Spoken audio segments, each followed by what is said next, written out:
వీలైనంత నవ్వాలి, తనివి తీరా ఏడవాలి, గెలవాలి, ఓడాలి, పడాలి, లేవాలి, మంచో చెడో కుదిరినన్ని అనుభవాలు పోగు చేసుకోవాలి.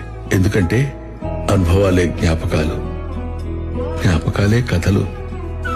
తమదేదు తమదంటు మితిమీర తగదంటు తమదైన తృణమైన చాలను వరస ఉచితాన సలహాలు పగలేని కలహాలు ఎనలేని కథనాల చోటిని బహుశ ఆరాటం తెలియని జంఝాటం తమదిగ చీకు చింత తెలియదుగా.